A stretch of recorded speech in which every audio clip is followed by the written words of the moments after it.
आज जो आप लोगों के लिए जो केस लेकर आया हूँ, ये भैंसों में अभी के सीजन में भी खूब देखने को मिलता है और क्रॉस ब्रीड की गायों में भी खूब देखने को मिलता है। ये भैंस जो है वो ये 3 दिन से बीमार है। 3 दिन से ये बीमार चल रही है।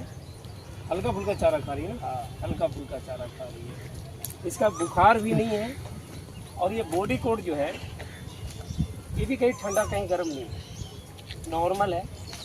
नॉर्मल रहने की वजह क्या है, वो धूप में है तो इसीलिए आपको पूरा बॉडी जो है गर्म दिख रहा है।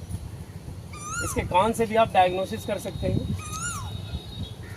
ये क्या चीज़ का डायग्नोसिस हो रहा है ये आपको जानकारी होना बहुत ज़रूरी है। और ये जो डायग्नोसिस किया जा रहा है ये ट्रिप्नोसोमा का किया जा रहा है, जिसे सर्रा बोलते हैं। ये ट्रिप्नोसोमा इवनसाई नामक जो ब्लड प्रोटोजोआ होता है, जो डांसा जिसे टेबनेस नामक मक्खी भी बोलते हैं, काटने से फैलता है। ये जूं चिचड़ियाँ से भी फैलता है और ये उन पशुओं में ज़्यादा देखने को मिलता है जो पशु बंधे हुए रहते हैं और वो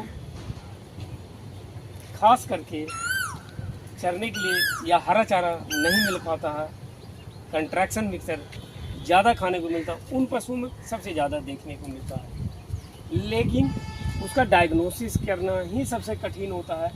कठिन इसलिए होता है कि पशु इसमें चारा नहीं खाना बंद पूरा नहीं कर पाता है, क्योंकि चारा इसमें जो है हल्का फुल्का खा रही है ना, हल्का फुल्का खाते रहती है। इसका जो शरीर खाली डाउन होता है और दूध घट रहा है, दूध लगातार इसका घटते चला जाता है। लोगों को लगता है कि मौसम चेंज हुआ है, क्लाइमेट चेंज हुआ है, जिसकी वजह से जो है कि इसने चारा खाना कम कर दिया। क्योंकि चारा बंद नहीं होता। चारा अगर बंद होता है तो उसमें जो है कि बैक्टीरियल में होता है या वायरल में भी आपको देखने को मिलता है। जैसे एफएमडी में आपका चारा जो मुंह फुट माउथ होता है उसमें चारा बंद कर देता है। लेकिन प्रोटोजोअल में चारा बंद नहीं करता। बैक्टीरियल में गलागोटू हो गया, चाहे ब्लैक वाटर हो गया, इसमें जो है चारा बंद कर देता है। लेकिन इसमें जो है चारा बंद कभी भी ब्लड प्रोटोजोआ, चाहे सर्रा हो, चाहे एनाप्लाज्मा हो, चाहे आपका बावेशिया हो, चाहे कॉक्सीडियोसिस हो या थैलेरोसिस हो, चारा पशु बंद नहीं करता। यही रीज़न है कि फील्ड कंडीशन में है कि डायग्नोसिस करना ही कठिन हो जाता है। ना तो आपके फील्ड कंडीशन में ब्लड टेस्ट है करने की सुविधा आपके पास है, ना आपके पास गोबर टेस्ट करने का है, ना आपका यूरिन कल्चर करने का है, ना ही आपका मिल्क कल्चर करना है। केवल और केवल आपकी डायग्नोसिस ही यहाँ पर काम करता है। और इसके 4 इंजेक्शन जो लोग लगाते हैं, इसकी 4 इंजेक्शन की इसकी डॉक्टरी हो चुकी है। इसको जो एलामाइल, वेलामाइल, लेलामाइल लगता है वो लग चुका है, लेकिन उसमें कोई सुधार नहीं है, क्योंकि इसको जो ज़रूरत था वो लगा नहीं। एलामाइल, बेलामाइल, लेलामाइल का मतलब ये होता है कि इसे बैक्टीरियल ही ट्रीटमेंट हो चुका है।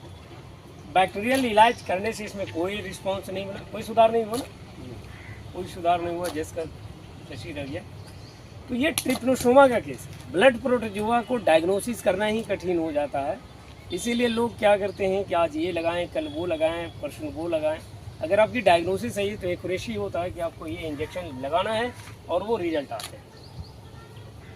पशुओं में सबसे कठिन काम जो होता है, मेटाबॉलिज्म बीमारी को पकड़ना कठिन है, जो पेट से संबंधित बीमारी है। बंधे हुए पशुओं में मेटाबॉलिज्म बीमारी भी सबसे अधिक होता है। एसिडियोसिस हो गया, फॉरेन बॉडी का केस ज़्यादा देखने को मिलता है। खास करके ये आपका मेटेलिक का मिलता है, जिसमें पेट में अफारा बना हुआ रहेगा। टीआरपी भी पशुओं में खूब देखने को मिलता है। लेकिन आपको जो है डिफरेंट डायग्नोसिस करना है, एक दूसरे से कंपेयर करना रहता है कि किसमें क्या लक्षण आ रहे हैं, तभी आप सही डायग्नोसिस कर सकते हैं। और इस पशु का जो डायग्नोसिस किया गया है वो ट्रिप्नोसोमा है। ट्रिप्नोसोमा का इसका इलाज किया जाएगा और ये पूरी तरह से ठीक हो जाएगा। सबसे बड़ी खासियत है कि इसमें कोई सिम्टम नहीं आ रहा है। कि वैसे आप जो है इसी आँखें भी आप देखें तो इसमें थोड़ा दिखाइएगा, इधर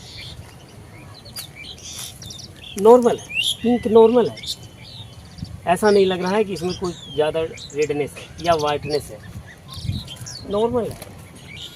लेकिन ये ट्रिप्नोसोमा में चल रहा है। जैसे ही इसका ट्रिप्नोसोमा का इलाज होगा पूरी तरह से पशु ठीक हो जाएगा। कभी कभी ऐसा होता है कि ट्रिप्नोसोमा लगाने के बाद उसका सेकेंडरी वेव होता है।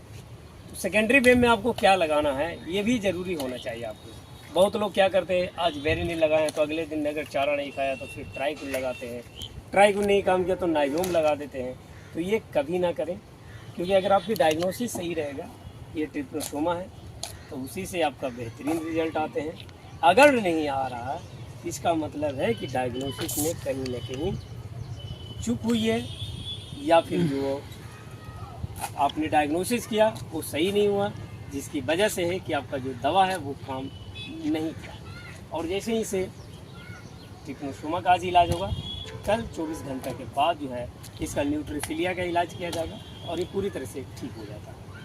अगर ज़रूरत पड़ी तब, नहीं तो फिर केवल अभी इसे डायमिनाजिन का इस्तेमाल किया जाएगा, इसमें ओटी का इस्तेमाल किया जाएगा, साथ में इसमें B1, B6, B12 के लिए ट्राइबुवेट का इस्तेमाल किया जाएगा और इसमें CPM का इस्तेमाल किया जाएगा।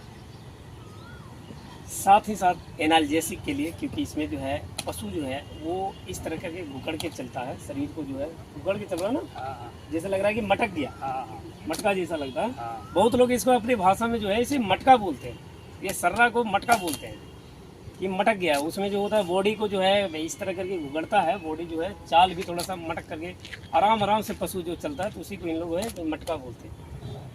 तो इसका इस तरह का इलाज किया जाएगा और ये पूरी तरह से ठीक हो जाएगा। इस तरह की और अधिक जानकारी के लिए चैनल को सब्सक्राइब और लाइक कर दीजिए।